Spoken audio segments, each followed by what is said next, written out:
Olá, meus amigos, bom dia. Mais uma vez estou aqui, Dr. Antônio Martins de Farias. Hoje, dia 24 de abril de 2024, são exatamente 9 horas aqui em Santa Cruz do Capibaribe. Eu quero primeiro agradecer a Deus por eu estar vivo e a você, meu irmão, minha irmã, meu amigo, minha amiga, que tem dado o seu like, que tem feito seus comentários. Muito obrigado. Obrigado aos 436 inscritos. Estou muito feliz. Se você ainda não se inscreveu, corra e se inscreva, me faça mais feliz ainda. Então, muito obrigado, faça seus comentários que são fundamentais, né? Eu deixo sempre aqui o meu e-mail, o meu telefone, caso queiram entrar em contato, fiquem à vontade. Bom, meus irmãos, minhas irmãs, o título do meu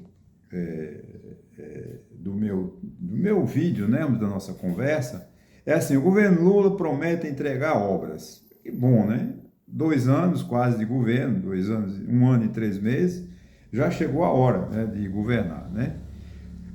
Lula, né, em café da manhã com jornalistas no Palácio do Planalto, falou muito bonito. Gostei muito da hora quando ele comparou, né, ele fez uma comparação, né, com a degradação da democracia nos Estados Unidos, né, pelo respeito que ele demonstrou e o conhecimento que Lula tem sobre a importância do Capitólio, a importância da democracia nos Estados Unidos. Eu acho que ele foi muito feliz ali. Ali eu encerrei de ouvi-lo porque ele disse tudo, né?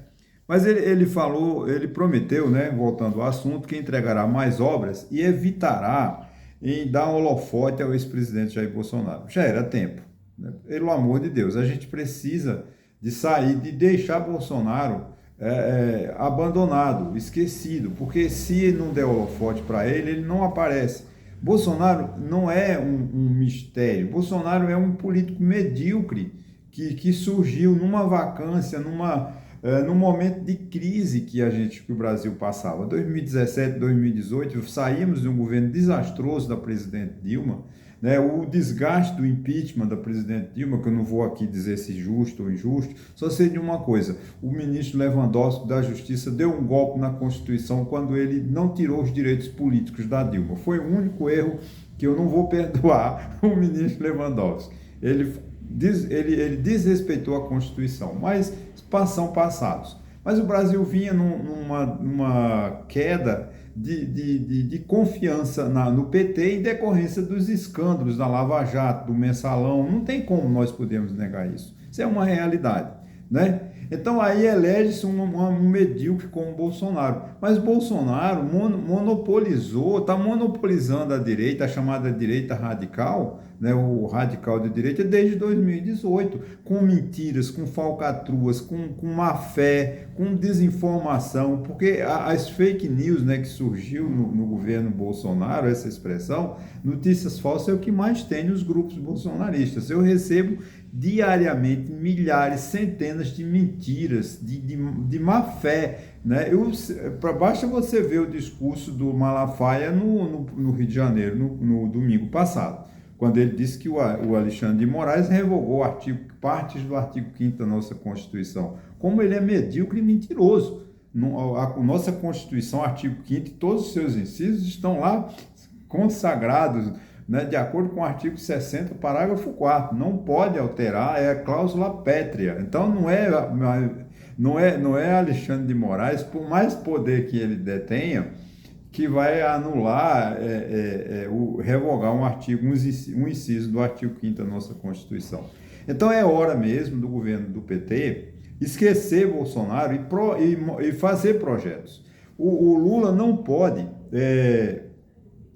vamos dizer assim, ficar insistindo nessa mesma situação, né, tentando atiçar, criticando Bolsonaro que cria uma sensação.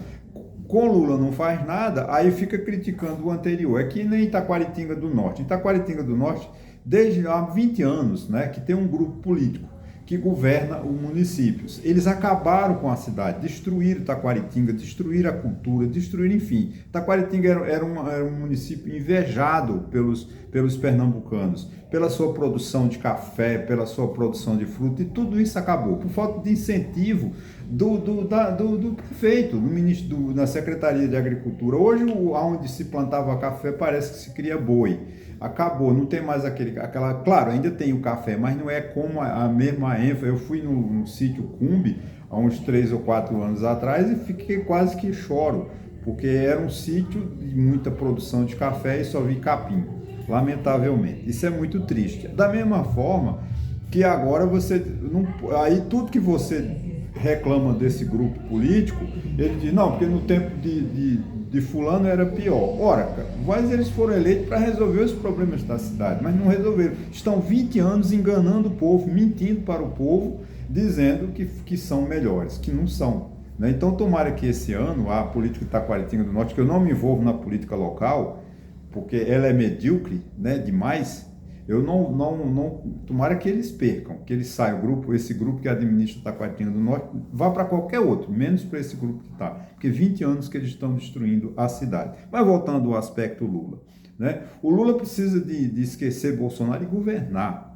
né? Governar de forma coerente, de forma honesta, de forma transparente, porque tudo tem que ser com transparência. No setor público não pode ter falcatrua. Essas emendas PIX que não definem a origem, quem mandou, como recebeu, como gastou, gente, isso tudo é escandalosamente grave. Não se pode, e a gente tem que cobrar isso das autoridades, né? Então, graças a Deus, uma notícia boa, né? Que o Lula agora vai se dedicar à sua administração, né? Ao seu governo, mostrando o que fez até agora. Tomara que tenha o que mostrar, né? O presidente Lula, ao criticar os auxiliares diretos pela falta de diálogo com o Congresso Nacional, ou seja, auxiliares diretos são os seus ministros, né? Olha, isso é tarefa do presidente. Os ministros já são auxiliares, mas quem tem que manter o diálogo com o Congresso é o presidente Lula. Então ele tem ele quando chamou, porque tem uma cultura, aqui eu vou fazer uma crítica, uma crítica que me afeta e eu lamento, né? Porque tem uma cultura no Brasil de que quem lê é preguiçoso. Então, quando o Lula diz assim, Haddad, para de ler e dialoga com o Congresso, ele está dizendo que Haddad não está fazendo nada. Olha, gente, isso não é verdade. O Haddad é o melhor ministro do governo. Sem o Haddad, o Lula morre. O governo Lula está sustentado pelo Haddad, pelo vice-presidente Geraldo Alckmin e pela aquela senadora, ex-senadora, né, Simone Tebet. Esses 3 básicos, né, ministros que estão sustentando o governo. Se ele começar a criticar Geraldo Alckmin, o Haddad, ele vai se perder. Agora, ele está auxiliado por quem?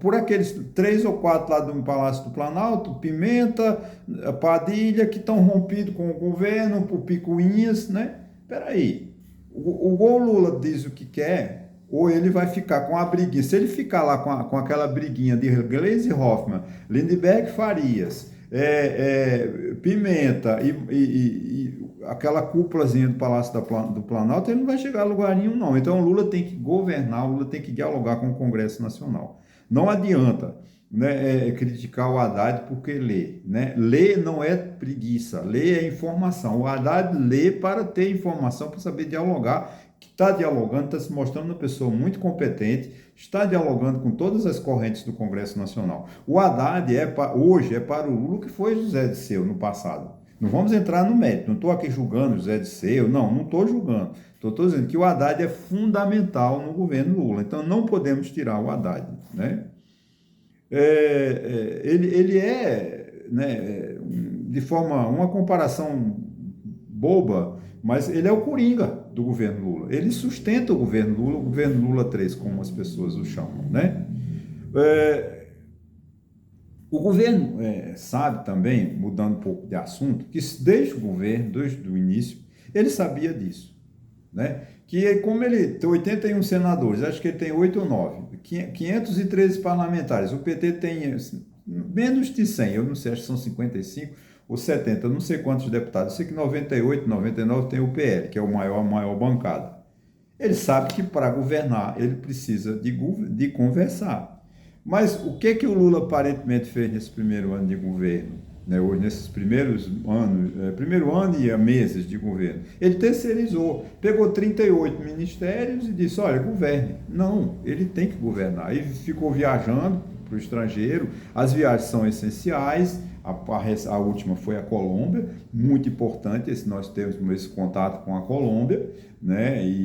Agora ele tem que governar, quem tem que sentar à mesa e negociar é o presidente Lula. Essa briga dele essa briga do Senado, do presidente do Senado, o presidente da Câmara e o Palácio do Planalto só traz prejuízo ao país. A gente precisa entender que o Arthur Lira não é o rei, ele não é rei, ele não é primeiro-ministro. Quem tem que governar é o presidente Lula. Essas medidas do orçamento secreto, emenda PIX, isso é uma vergonha. Então a gente tem que lutar para acabar com isso. Porque quem tem que governar, quem tem que executar o orçamento é a atribuição exclusiva da presidência da República. Porque o presidente da República vai distribuir esses 52 bilhões de reais de forma isonômica, de forma equânime, para todos os brasileiros, e não para padrinhados de Arthur Lira, para ele ganhar voto em Alagoas. Não podemos ter isso. Ora, em 1980, as emendas parlamentares giravam em torno de 5% do orçamento. Hoje está 18% ou 20%. Isso é uma aberração. Nós não podemos aceitar isso. Temos que diminuir o que o governo Bolsonaro, para não ser empichado pelos crimes, pela tentativa de golpe que ele fez durante todo o ano, ele botou lá o ministro, o senador do Piauí na Casa Civil e disse, gastem à vontade que eu vou tentar o golpe nos meus 4 anos. Então o Congresso ficou viciado, o Centrão achou bom e não quer sair, não quer largar as tetas do governo. Mas isso não é uma coisa correta, o brasileiro tem que brigar, tem que defender o governo para que o Congresso não derrube o veto dos 5,9 bilhões que Lula fez ao vetar as emendas parlamentares. Então o Congresso Nacional tem que dar respaldo ao povo, o deputado, o senador tem que ter responsabilidade com o povo. Esse diálogo tem que ser entre o presidente Lula, entre os seus ministros, entre o Congresso Nacional, os deputados e líderes políticos.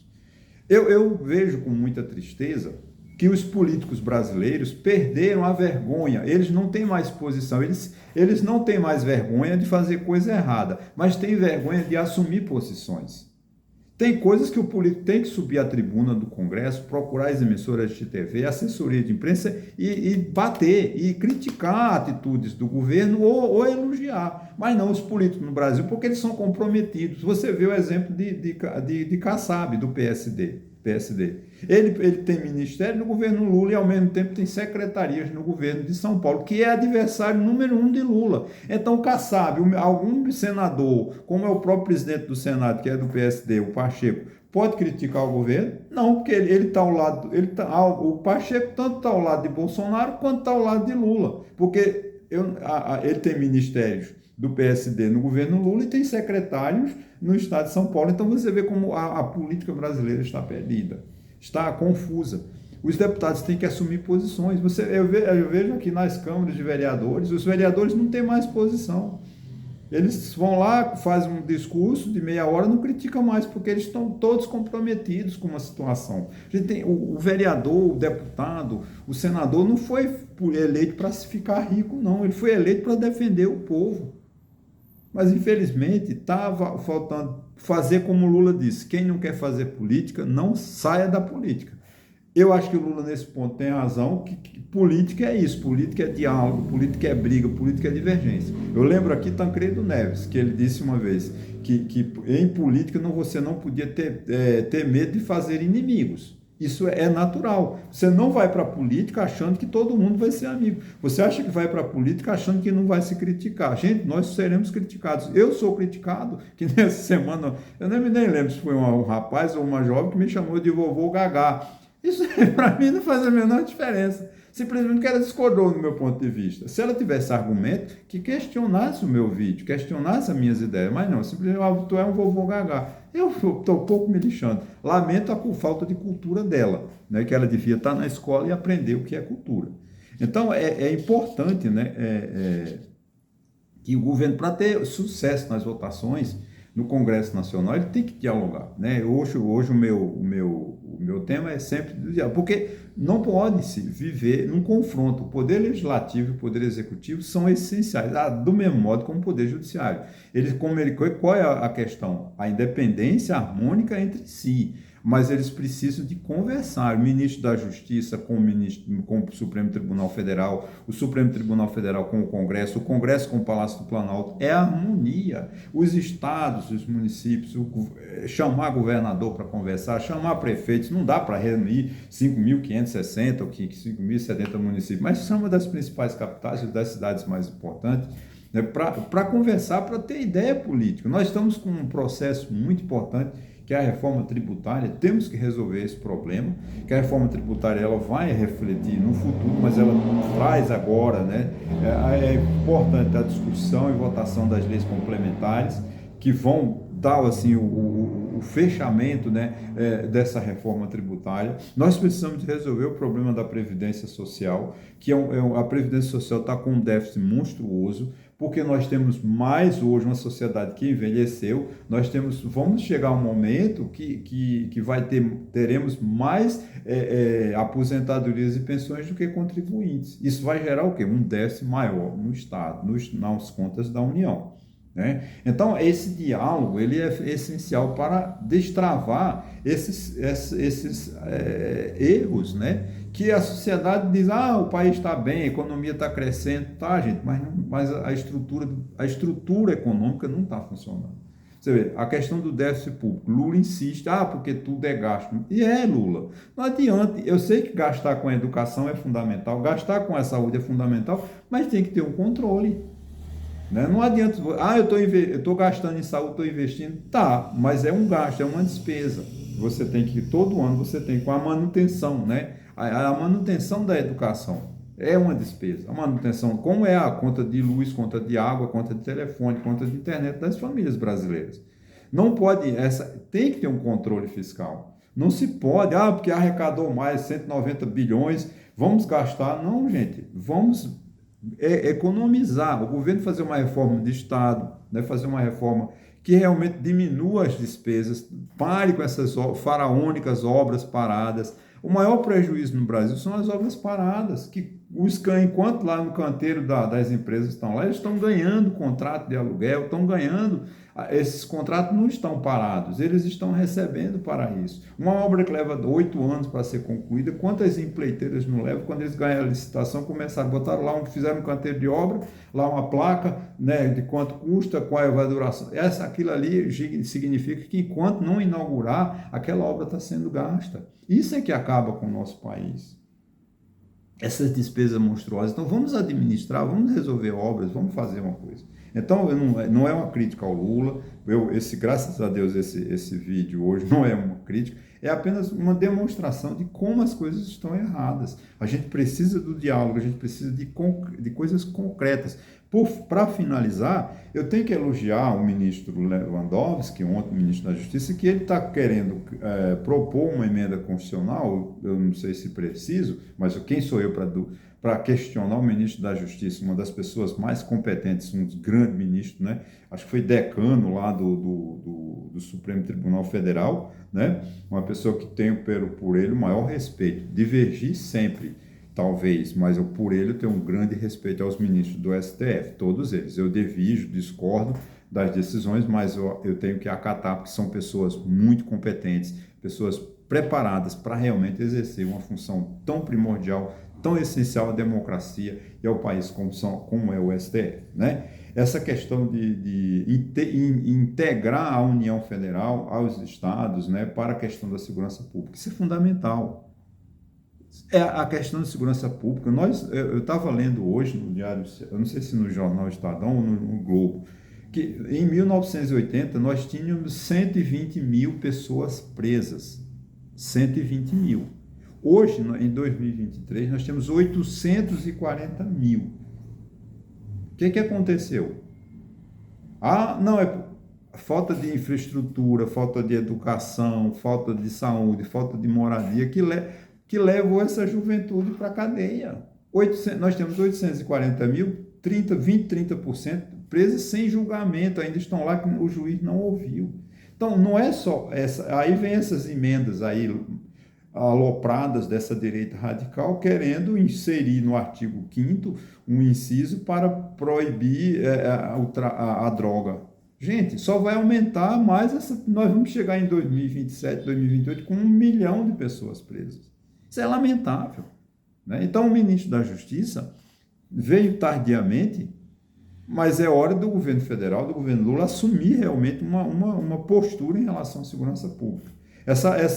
Tomara que o veto não seja derrubado, do que o Lula vetou a saidinha, né, a chamada emenda da saidinha, né, que os presos não possam mais visitar as famílias. Isso é uma aberração, isso é um desrespeito ao ser humano, isso é um desrespeito à dignidade da pessoa humana, né? Então, esses deputados medíocres, senadores medíocres de direita, propõem uma emenda dessa, isso é uma vergonha. A saidinha de preso, que a gente precisa de ter é administração eficiente nos nossos presídios.